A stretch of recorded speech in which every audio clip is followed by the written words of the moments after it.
My parents kidnapped me and held me hostage at their home so they could keep me away from my boyfriend, so I filed for protection orders and cut them out of my life. I got divorced mid last year 2020. I started dating my current boyfriend who is an absolute sweetheart. We both have a medical background working as paramedics. When we first started talking he exaggerated when he had been working at the ambulance company. Yes, it was kind of a lie, but what he said was he was still working there as a full-timer when he was really on a volunteer status for some time. Kind of stupid, but not the end of the world, at least I don't think so. In January, my boyfriend had to go to the ER for some pretty nasty bleeding ulcers and was subsequently admitted. On my way home early that morning I crashed my car, resulting in a crushed left foot, torn ligaments in the right knee, a nasty concussion/TBI, and bruised lungs. Somehow my parents found out that he had exaggerated his employment with the ambulance company and I think they may have blamed him for my car accident. I ended up being in the hospital for about a week, undergoing 2 surgeries for my foot, and finally being able to get discharged home. A lot of this time frame I don't remember because of my concussion, but I do remember some snippets. I remember my boyfriend coming and visiting me,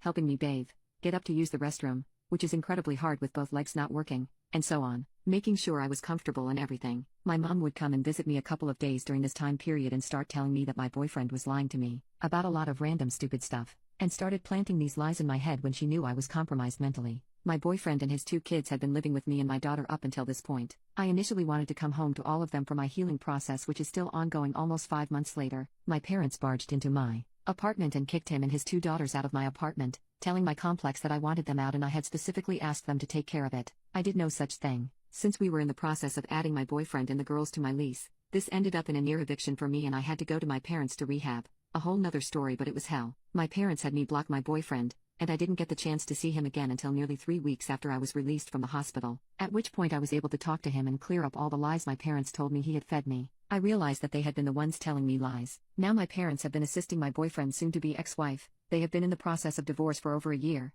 getting false protection orders against him, and trying to get his kids taken away from him. At first, I was wavering on who I stood behind, but my parents had started coming to my apartment, stalking me and my boyfriend, making threats against his life, and overall making it to the point where I didn't feel safe in my own home because I just don't know when they are going to show up and demand me to hand over my daughter, threatening to go to my ex-husband to try and get my custody taken away, and so much more. I have since cut them out of my life, blocking their numbers from my phone, and making sure they have no contact with my daughter, but I still feel terrible completely cutting them out. Am I doing the right thing? Update: I, 32F, was in a major car accident in January of 2021. Ironically, I had been taking my boyfriend, 36M, to the ER because he had bleeding ulcers and ended up getting admitted to the hospital that night. This was still when they were enforcing COVID rules, so I was booted out of the hospital at about 3 in the morning. When I left it was snowing, and not thinking hopped on the freeway, which wasn't a good idea. I had been driving a lifted Jeep Cherokee with mud terrain tires, not the best ever for snowstorm driving. Getting off the freeway to go home, my brakes locked up and I went into a light pole headfirst at about 60 miles per hour.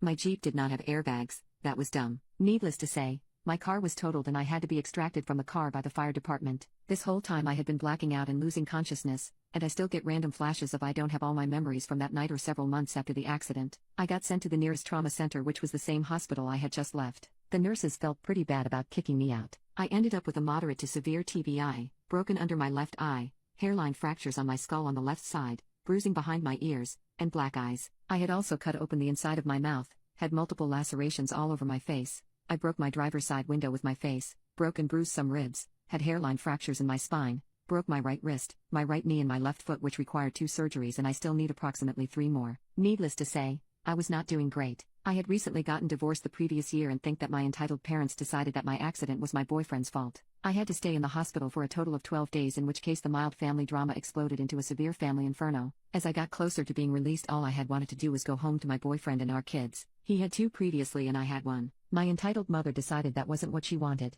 On the phone we sound almost identical. The whole time that I was in the hospital she had been getting on the phone and impersonating me to my apartment complex management, even going as far as calling the cops to get my boyfriend and his 2 kids removed from my apartment. They were not on my lease yet. My mother also forged my signature on hospital paperwork, and made up a story about how my boyfriend was abusive to me and got him banned from seeing me at the hospital, again forging my signature and writing a letter stating I didn't want to see him. This whole time I was still suffering from the effects of my TBI and was delirious from the combination of pain medications and brain fog from my head injury. Mother even had the locks changed on my apartment without my consent. When I finally was released from the hospital, I was in a wheelchair because of my broken foot that had just had 2 plates and 10 screws surgically put in to hold it together, and an ankle to hip brace on my other leg from my knee being broken. I requested to go home to my apartment, but again Mother played it that I couldn't go home because I had a 2nd-story apartment and couldn't take care of myself. So I got sent to stay at my parents' house, against my will, an hour away from home because mother wanted to make sure that I wasn't going to let my boyfriend come back to my apartment. I spent almost a whole miserable month there. Mother refused to take me home even after I got crutches and was able to bear some weight. Initially, they refused to even go get my crutches from town because they didn't want me to have more mobility. Eventually, it got to the point where I had a friend come and pick me up from EM's house so I could go home because they kept refusing to let me go.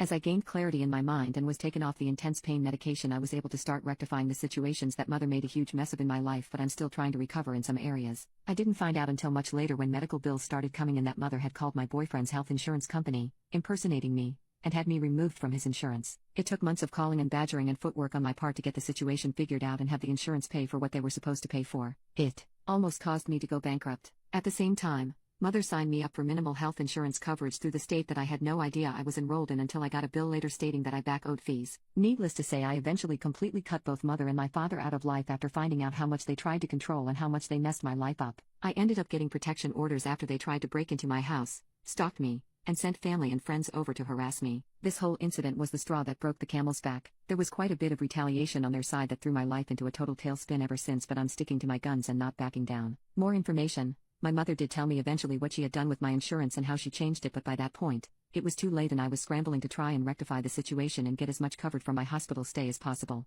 Even doing that, I still owe nearly $50,000 in medical bills. For those who had questions about how I had gotten on his insurance in the first place, when he started the job, he had the insurance from which we had qualified as domestic partners because of how long we had been living together and how long the relationship had lasted. For everyone wondering if we went to the cops, or are filing charges or anything along those lines, it's a very long story, but yes, we are. I have a very good lawyer, who actually represents myself and my boyfriend. It took me a while after I got home to my apartment to get to the point where I cut contact with EM. When I finally got home, I tried to start seeing my boyfriend again, and we started the long process of trying to heal from what happened, since mother had essentially kicked him and his 2 kids out of my apartment in the middle of winter. They really had nowhere else to go. The kids ended up staying with friends for a while and he stayed in his car and rented a hotel room when possible. I wasn't fully aware of what exactly was going on at the time, as mother had my cell phone and access to my phone, and while I was at her home she watched like a hawk to make sure that I wasn't contacting him. If I did, I got berated, screamed at, and at one point did not have access to my phone, which was all very confusing because I was on very heavy-duty pain medication, as well as having the confusion from the TBI.